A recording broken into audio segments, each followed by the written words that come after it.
All right, so we're going to finish up this week by looking at 1.2. This is mostly going to be on the graphing calculator. It's going to be something new I've never shown you, but it will be something you need to know how to do for the test. So the first thing they mention in section 1.2 is this idea of a general problem-solving process. This really doesn't apply to just specifically like a math problem, but in general, any type of problem that you need to solve.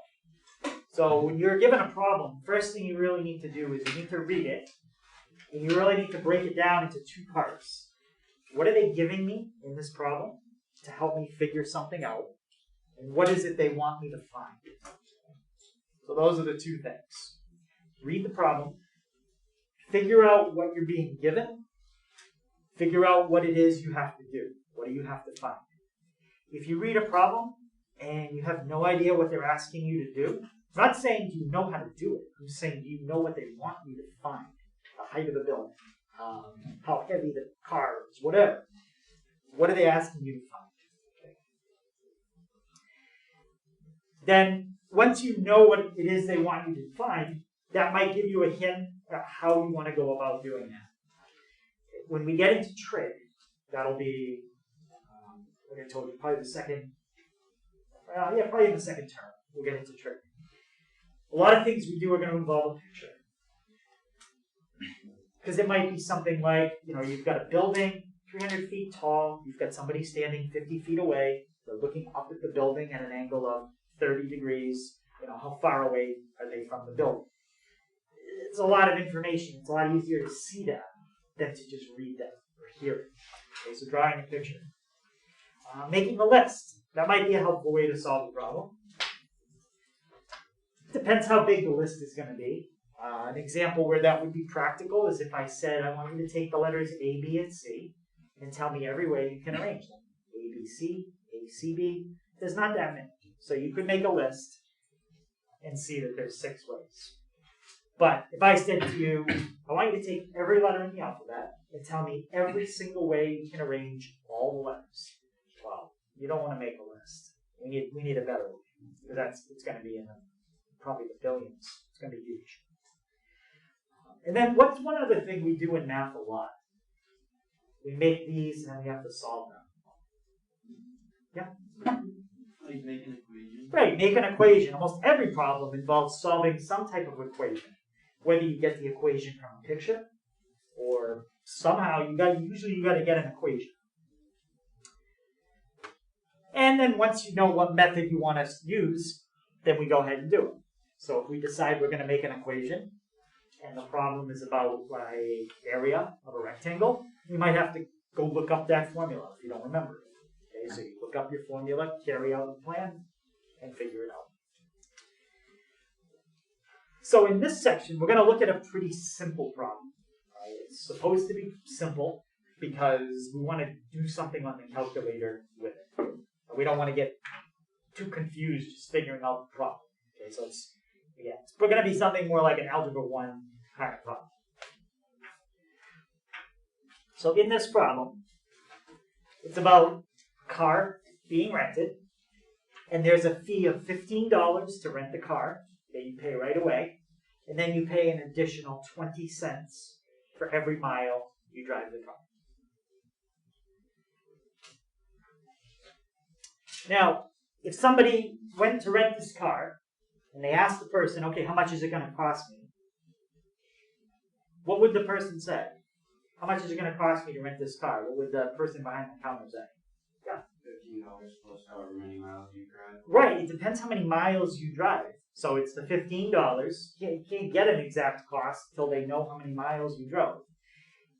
And depending on how many miles you drive, that will determine the total cost. So there's really 2 variables here. One is how many miles did you drive, and that will control the cost.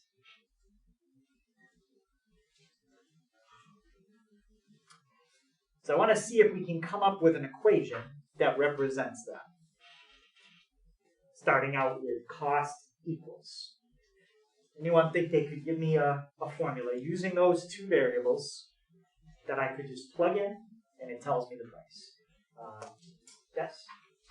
Y equals 15 plus 20x. Or, sorry, point. 0.20x. There we go. So that's our formula. You could do 0.2x. That's the same thing. She said 15 first. I wrote it at the end. That's fine. I wrote it at the end because this is y equals mx plus b. Okay, if you remember that, that's slope-intercept form. So essentially this is a slope, and that's an intercept. You don't have to think about it that way for this problem, but that's the standard way we write it.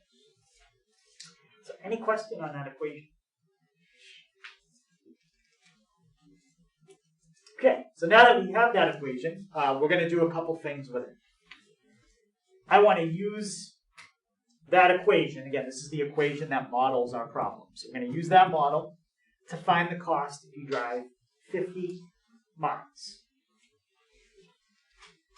All right, so Quinn, when they give me 50, where would the 50 get plugged in the formula? Because there's two spots. Where x is. This would go where x is. So let's fill in 50 for x and see what we get. 0.20x. Whoops, fill in x. 50 plus 15. Well, I know 0.2, if you think of it as a fraction, 0.2 is 1/5. So 1/5 of 20 plus 15. Well, that's going to give me I think it gives me 10. Double check it, but 0.2 times 50. Check out the calculator, it gives me 10. 10 plus 15 is 25. And what did we just get? 25 what? Dollars, not miles. That's $25. Now, let's do it again, but let's do double the miles. Can I quickly just write down, oh, it's double the miles, it's going to be double the cost? Why not? You drove twice as far, why wouldn't it cost twice as much? Yeah? Because you still have to add the 15 in. Yeah. And you're not doubling the 15, you're just doubling what you times 0.2. Yeah, you're just doubling the mileage part, you're not doubling the 15. Alright? So that's a mistake sometimes people would make if they look at it quicker. Alright, so 100 miles. Cost is 0.2 times 100 plus 15. 0.2 times 100 is going to give me 20. And 20 plus 15 is 35. Okay, so if you drive it 100 miles, that's going to cost $35. Questions on that? Yeah, just sign up.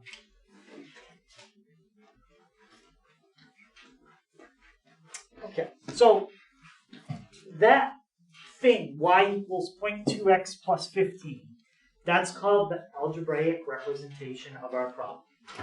So, in the homework, or on a test, if you see something that says, find an algebraic representation for the problem, it basically just means write an equation.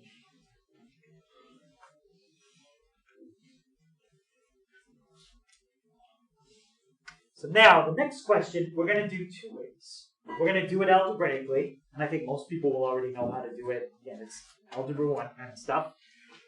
But then I want to show you how to do this on a calculator. So it says, suppose that Sarah was charged $50 to rent the car. How many miles did she drive? Okay, a little different than the last one. What's different about example 2? Yes, Matt?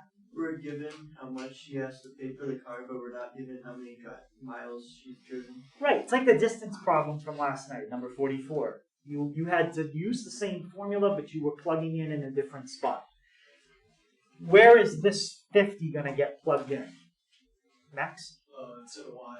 Yeah, it's going to get plugged in for the y. So let's do that. And the first way we'll solve it is with algebra. We'll just get the y, we'll get the x by itself. So 50 equals 0.2x plus 15. Okay, what would be my first step there to get x by itself? Yes, yeah. Subtract 15. Okay. Good. So minus 15. That's going to give me 35. Okay. And my last step. Did you divide each side by 0.2? Yep. Divide by 0.2. Remember, not divide by 2. That's 0.2. 0.2 is 1/5. So when you divide this by 1/5, you're really multiplying 35 by 5. That's what's going to happen. So that's going to end up giving me 175. Okay, 35 divided by 0.2. And what did we just find? 175 miles, not dollars. That's miles. Okay, so solving it that way, using algebra, probably the fastest way we could do it because it really wasn't that many steps. Let's take a look at how we could do the same thing graphically. Copy the same equation again. And this is how we can do it on the calculator. If you have a screen and you want to clear it, I think I mentioned it yesterday, you can press clear. Doesn't really matter if you clear that or not. We're not staying on this screen anyway. In the upper left, I'm going to press Y equals. Question? Can I go grab that? Yeah, you could, if you see them open at the beginning, you can just go grab it. Yeah.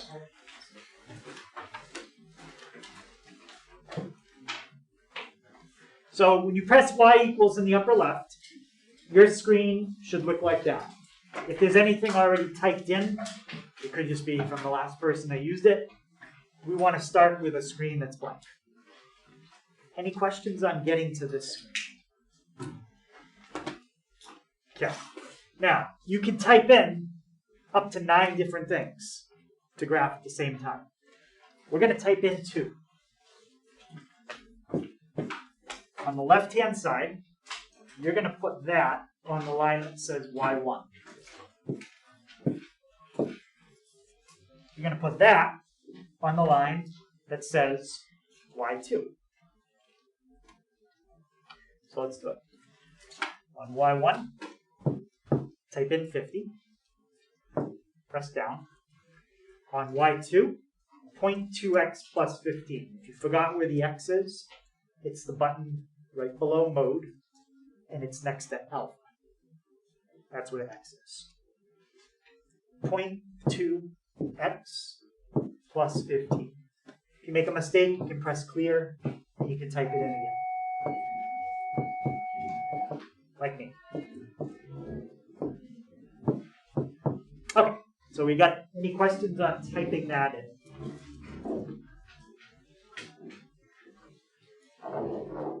Alright, so now, look at that top one. That blue one says y equals 50. That's a horizontal line at 50. Let's press window. And you may have different values in there for your window right now. What we always want to do whenever we start the problem is zoom 6. What that's going to do is reset the window so it doesn't have any values in it that somebody else already used. So if you press zoom and you press 6, that's going to reset the window from -10 to 10 and -10 to 10. While the yellow circle is spinning in the upper right, it's doing something. And mine's done. How come I don't see anything? Yeah. Not enter the equation, didn't So I did put the equation in. That could be one reason why you don't see anything. You didn't type anything in. But we put it in.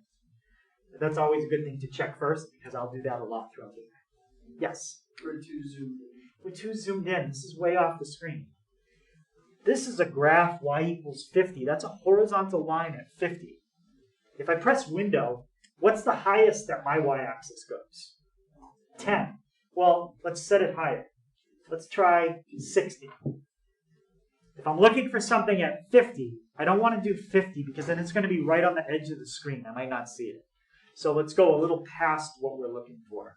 So let's set the y-max at 60. And think about x for a second. X is the number of miles you drive. What would make sense for the smallest amount of miles you could drive? Yep. 0. Negative 10 doesn't make sense in this problem.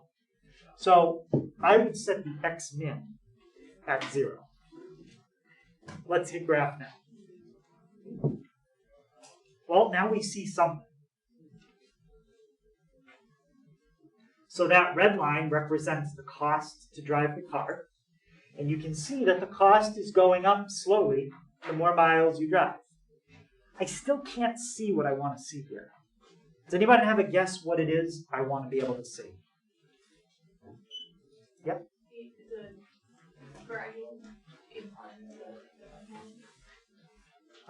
So I can see that it's going up slowly, but is there anything specific I'm looking for?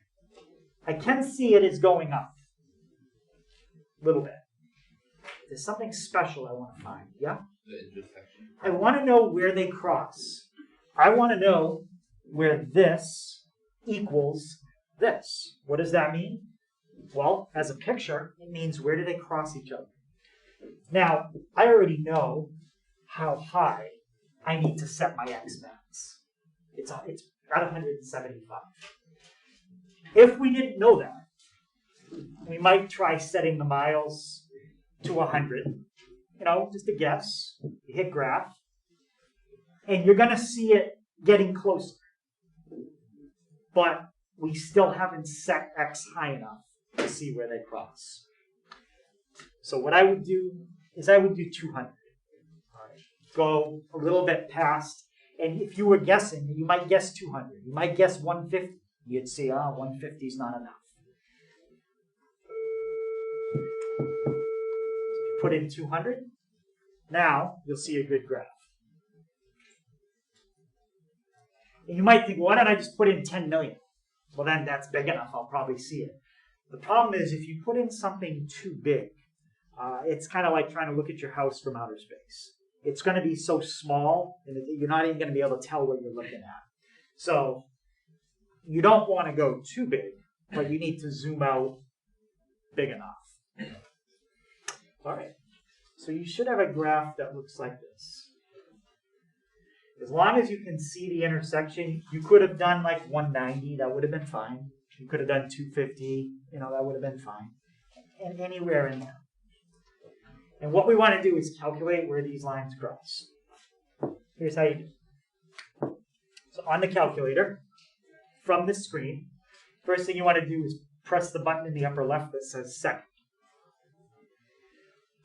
After you press second, there's a button at the top that says calc in blue. It's in blue on mine. So you want to press second, calc, and it'll bring you to a menu that says calculate. And out of those 5 options, which one do you think we want to use? Yeah? Intersect. So we're going to press 5. Now, once you press it, it's going to ask you 3 questions. Because to find the intersect, you need to tell it 3 things.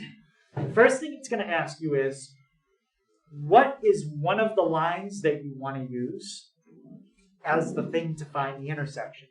Because remember, you could graph up to 9 things at the same time.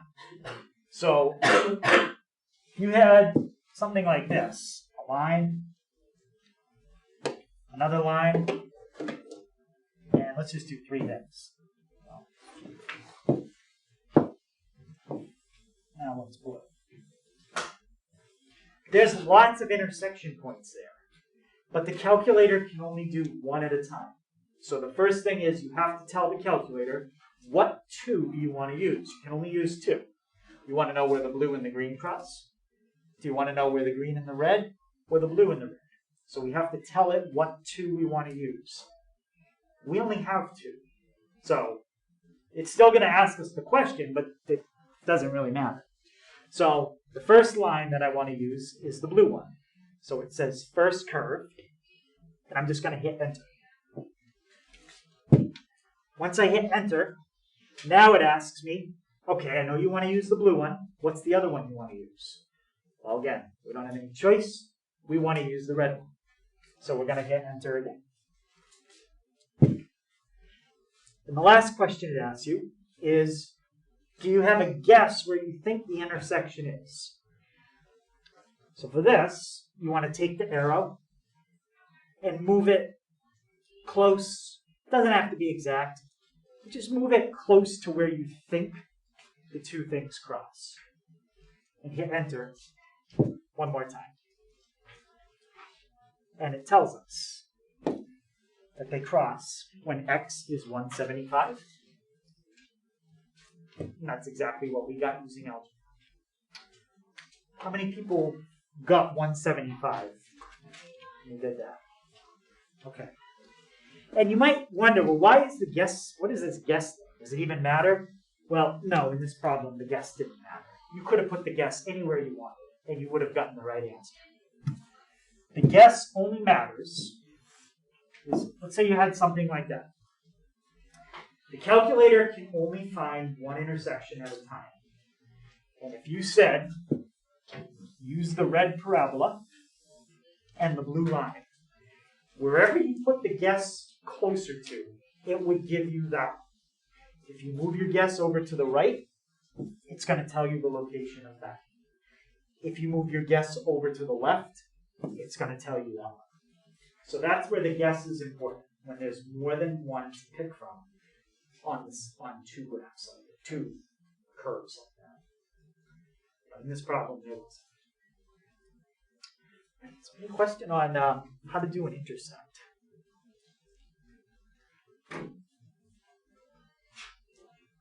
Yeah. Yeah. Just saying. Yes. I didn't get the part where like press something at the beginning on the intersection.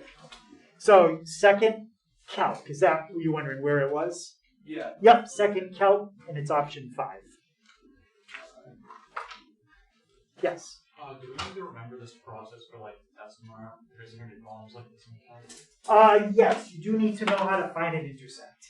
Yes, so I mean, you could put it on your reference sheet, press second, press calc, and then, I mean, I think you'll remember if you get to this screen, it's option 5 because it says intercept. I'm pressing second, but it's not like showing calculator. You press so if I get out of it, you press second and then calc. How do you get out? Right. How do you get out? If you want to get out, press second quick. That'll get you out of everything. But you could be on any screen. Like I could be on this screen, which I haven't even shown you guys, and I can press second calc, and it'll still take me to the screen I want to go to. Did it work? Yeah. Okay. And this will be in the video as well. So if you forget the steps, you can just go back at like 9:20, look at the video, and then find where we talked about buttons to press. So this graph that we have right here, if we look at it, we can see everything that's important. The most important thing in this case was where they cross. If you have a window on the calculator that shows you all of the important features, we call that a complete graph. So on the homework or on a test, if they give you an equation and they say, find a complete graph for the following equation, all you have to do is tell me the window. When you tell me the window, there's 4 values you need to tell me. What did you use for the x-min and the x-max? Left and right. What did you use for the y-min and the y-max? Up and down. Those are the 4 values.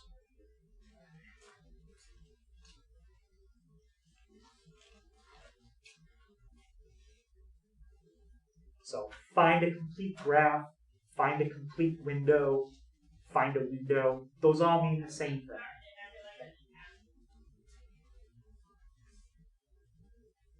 So it's a viewing window that shows you all the important features. So if you ask, well, what's an important feature? I don't know, it depends on the graph. I would say if it's a parabola, something important you should see there is the minimum. How low does the parabola go? That's important. If you cut that off, like let's say your screen looked like that, and all you see is that part of the parabola, but you can't see how low that it goes, that's not a good window. In our particular problem, the intersection point is what was important.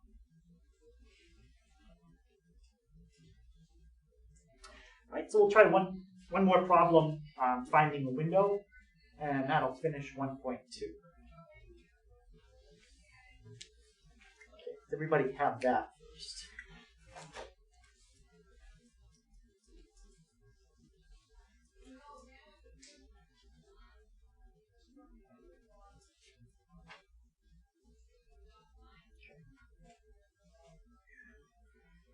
I'm going to skip that one. I want to do, well, I guess I should mention. What is this shape called again? This U shape? Yeah? Yes, this is called a parabola. So you should know that that type of graph is called a parabola. You could also flip it and parabola can go the other way. It's still a parabola.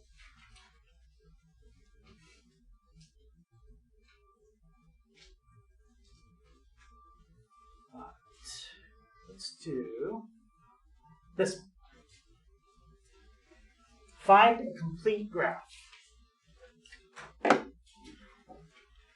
all we have to do is graph it and get a good window. Now, before we even graph, when we talk about square roots, what don't you ever want that to be? The thing under the square root. You never want it to be what kind of number? Yeah? A negative number. You don't want it to be a negative. If it's a negative, now we're getting into imaginaries. We don't want to do that. So, can anybody tell me, what could I fill in for x so that I would never get a negative under the square root? Like, could I fill in negative 200 for x?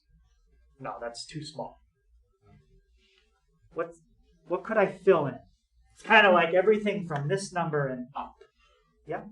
0. How about if I put negative 1 in?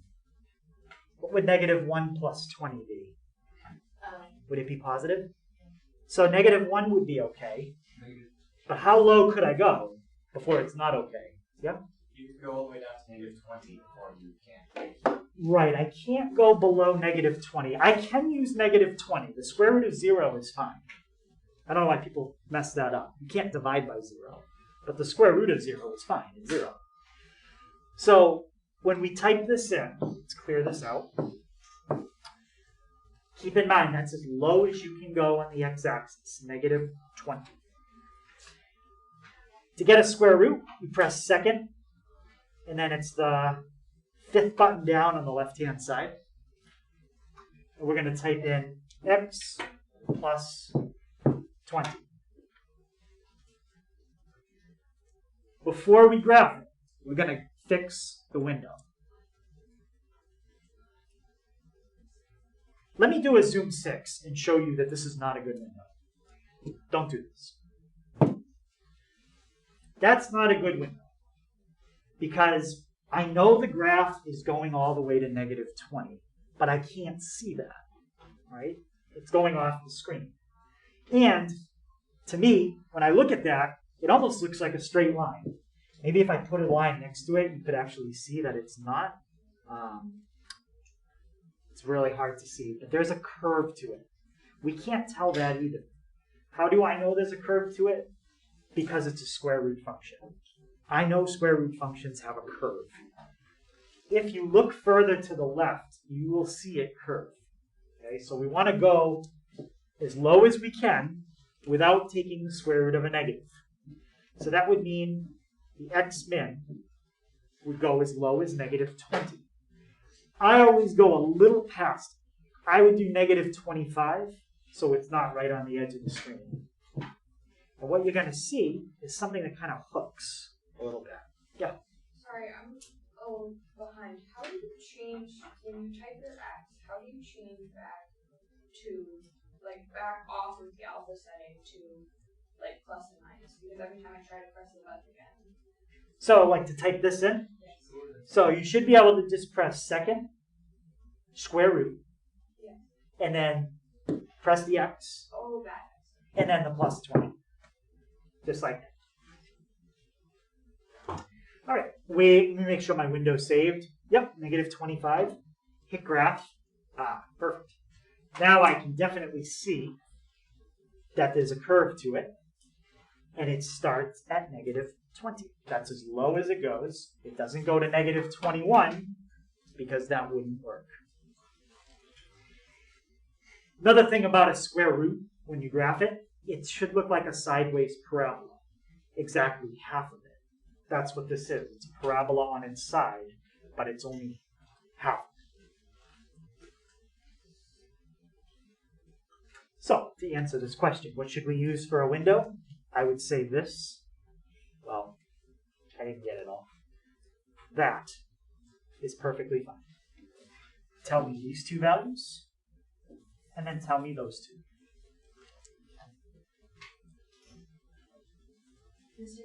Yes. Does it matter what we put for the y min and max? Not really in this problem. I mean, let's say you set y max at 5,000. You hit graph. I would not say that's a good picture, because now I'm looking at that. I can't tell what that is at all. You've zoomed out so much that it just looks like a flat line. So you, in a sense, it doesn't matter. Like you could do, you could probably get away with like 20. That's still okay. I can tell what it is. But if you go too big at some point, that's no good. So you want to use something that still preserves what the graph should look like. It doesn't make it look awful. But this is also an acceptable answer if you wanted to use that window. That was a negative. Both correct. Okay, any other questions on that? All right, let's finish up the last couple slides. So 1.3 is something we're going to look at a couple slides on it, but we're going to finish most of it up next academic Monday, beginning of the next academic week. So going back to that rent-a-car, very first problem we did, we had an x value and a y value. Well, there's a name for those two things. There's several names. You can call them the x and the y. But some other names for the x value are the domain, the input, think of it as what you can plug into a formula, and the independent variable. Those are all different names for x. For y, you've got names like range, output, and dependent variable. Just different names. And what I do is I like to think of it like this. You have something that's an x value. That number gets plugged into a function, gets plugged into a formula. And what comes out is a y value.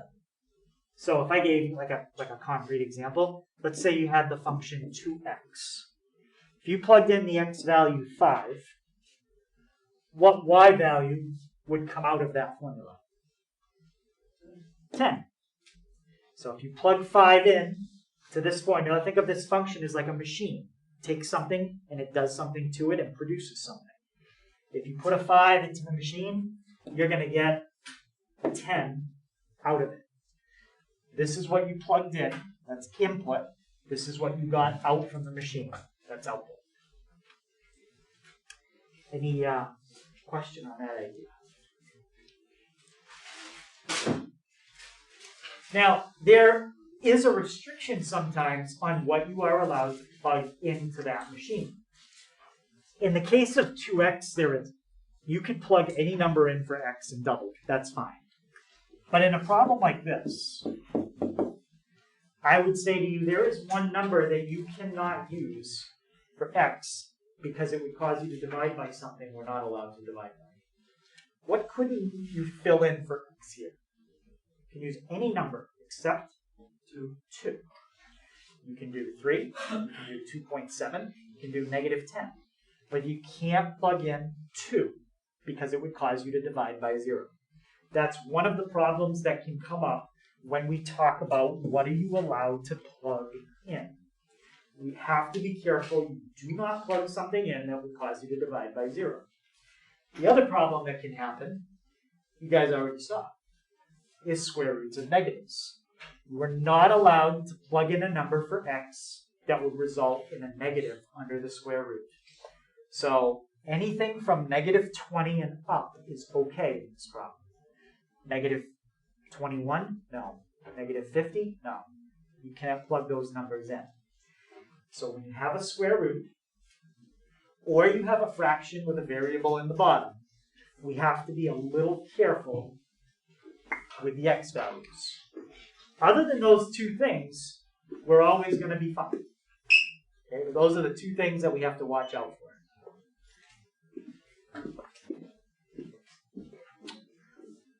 So when we draw something on the calculator, our calculators can only draw what are called functions.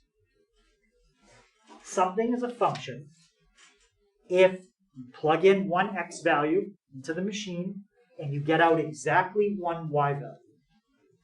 If you had something like this,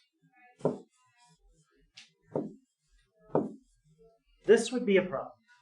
Let's say you plug in the number 5 into this machine, right? And you get 2 answers out, 3 and 8. Well, now you've plugged in an x value of 5, but somehow you've got 2 different answers from the box. That's not a function. Okay? And if you're like, well, how could that happen? Think of this.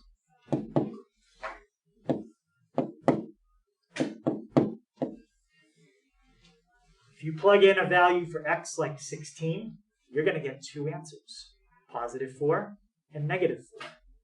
That's not a function. You plugged in one number for x, and you got 2 answers for y.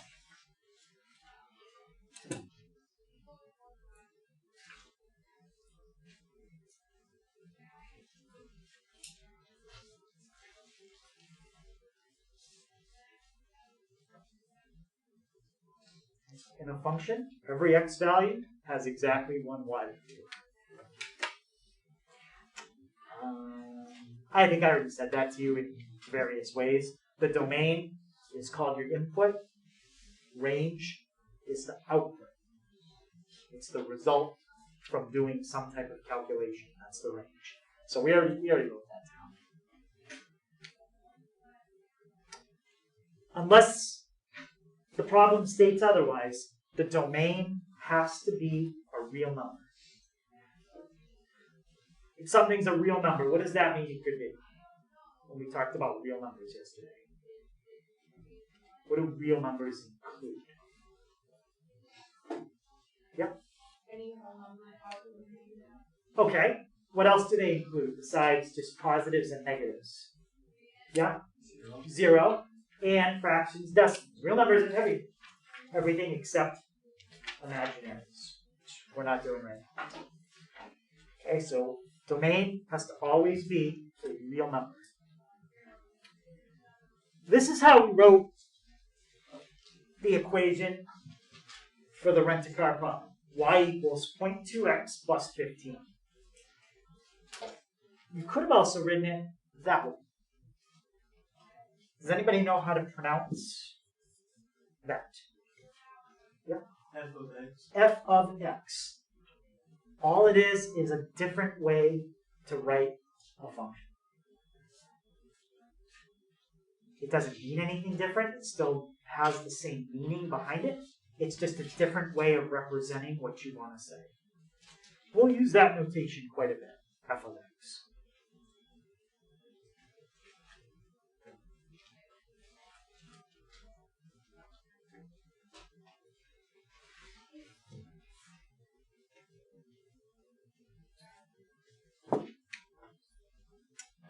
Okay, we kind of already did one of these as a square root. We'll try one more.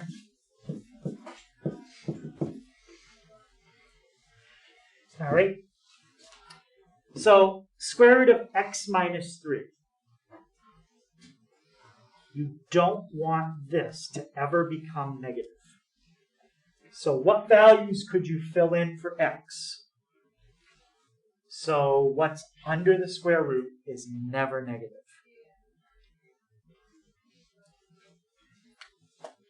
Yeah, Max? Could you do 3.5? Yeah. Okay. So what could I do in general? I could do anything bigger or 3. Yep. So you could do anything 3 and up. So that's the domain here. X is greater than or equal to 3. Okay, that's everything from 3 up. That's how you could write it as an inequality. You can also write it in what's called an interval, where you write down the lowest and the highest, kind of like you do on a calculator. The lowest we can go is 3. The highest we can go is infinity. You can go as high as you want. And what's the symbol that we used in our book when we include something? Was it a bracket or a parenthesis? That was a bracket. So that means you can go as low as 3. Bracket means including. And you can go as high as infinity. But the symbol we use when we don't include something is a parenthesis. Why would I not include infinity? Because I can't reach it. Bracket means you can reach this number and include it. If you put a bracket on infinity, then you're saying infinity is reachable. It's not. So this is how you could write the answer as an interval. This is how you could write the answer as an inequality. If it asks you to do it yourself, you can do it either way. If it was a matching question, you might see either notation. So just to try to be familiar with both. Okay, range. Well, range is a little harder to think about. For that, we're going to put it on the calculator. I'm going to press the delete key. If you want to clear the whole thing, you can, but I already have most of this typed in. So all I'm going to do is highlight 20, press the delete key at the top, and just change the 20 to a 3. Oh, I need a minus 2. If that doesn't work, just clear the whole thing and just type it all over from scratch. All right, so our domain was every number from 3. So we don't want to go to negative 25. That's too much. We don't need to go that low. Let's go 3. Let's go to 0. Y max, I think I changed that. Let's just do positive 10. Let's try that as our window. So it's basically the standard window, except I set the x min at 0. It's the only difference. Let's hit graph, and you should see half of a sideways parabola. Perfect. Now, the range is how, if the domain is how far left and right it goes. In this case, this is your domain. Everything from 3 that way. My range is up and down. Does this graph go down forever? No, if it doesn't go down forever, then that means it has a low point. What's the lowest that it looks like this graph goes up to down? Ashley? 0. And it does go up forever. That will keep, it's a parabola, so it does keep getting wider and wider very slowly, but it will go up forever. That's your range. Everything from 0, slowly going up forever. From 0, going up forever. Mr. Hager? Yeah. I couldn't get the graph to show up on my calculator. The graph? Yeah. Did you put in the square root of x minus 3? Yes.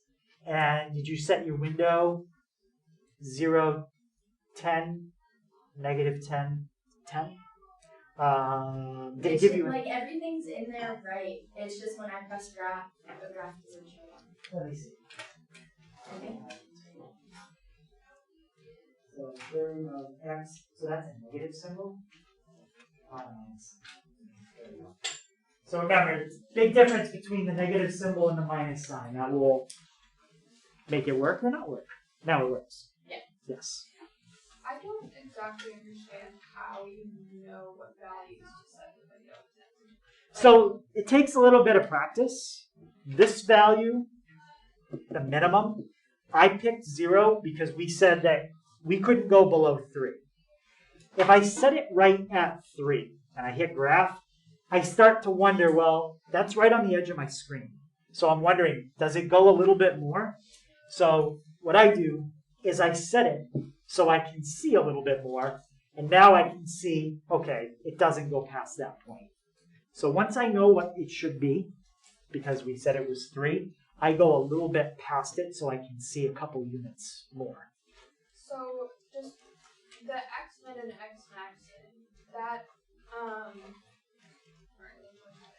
the minimum value, you're moving right with that, which directionally? So the minimum value would control the left edge of this screen. So you're going this way and not looking at that. That would be very clear. But then the X-max is the opposite, and then the Y-max would be the up and down. Yep, X-max controls how far the right edge goes. Y-max is the top edge. Y-min is the bottom edge. So if your Y-max was 0, you would only be seeing the first and second quadrant.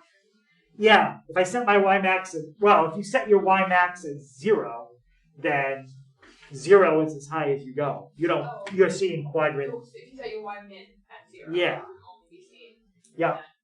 So right now I'm only seeing quadrant 4, and the graph didn't go in quadrant 4 at all. I'm looking at this right now. Okay. And my graph isn't down there. That's why it looks empty. Yeah.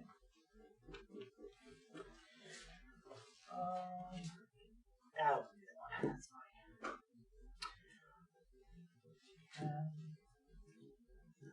Okay. So one thing they are going to ask you to do is take a number and plug it in. The word that you might see for that is evaluate. Evaluate means take a number that they give you and plug it into the formula. What formula? They'll give you a formula. So in this particular problem, the formula they give you is x squared plus 1.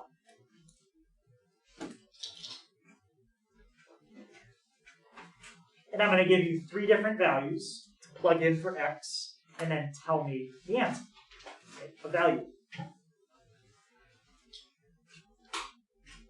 I'm going to do -2, 3, and a. Okay. Let's start with that. All right. So in this problem, they want you to find f of, oh, it's +3. Sorry. +3, -2, and a. It doesn't matter what order you do them. So to find f of 3, take 3, plug it in for the x value, and then see what you get. So let's plug 3 in. 3 squared plus 1. So in this case, if you plug 3 into the formula, what do you get? 10. Done.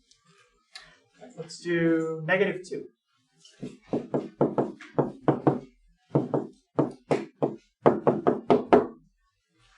Plug -2 in for x. So we're going to square it and add 1. What do you get? Yep. 5.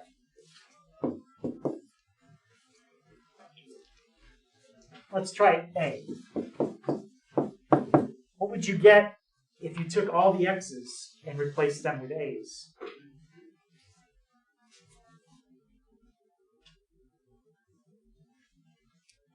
Yeah. Just get a squared plus 1. Yeah, there's nothing you can do with that one. It's just a squared plus 1. That's called a value. Any questions on that? All right. So the first thing I told you in this section is that for something to be a function, you plug in a number and you get exactly one answer. Another way to think about it is if you draw a picture, like the square root function. If you draw the top and the bottom half, this is one half of the square root function. That's the other half. That's what this would look like. The top half and the bottom half, because it has a plus or a minus in front of it. You can go like this.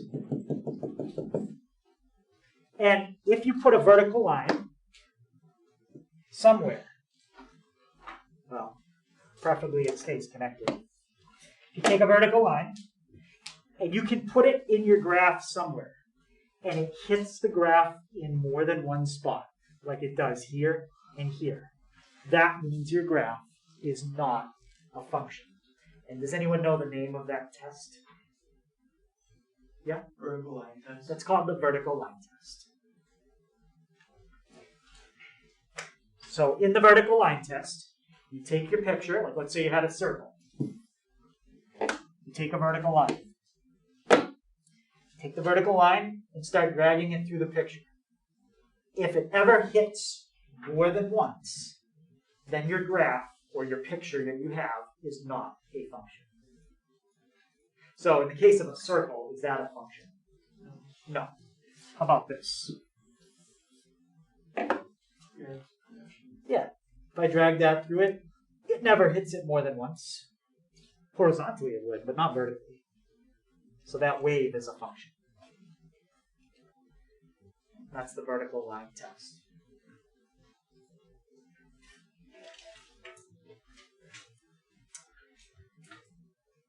All right. So what I'll do is I'll put the homework up. They will go over that before the test. And there will not be any new homework tomorrow over the shop week.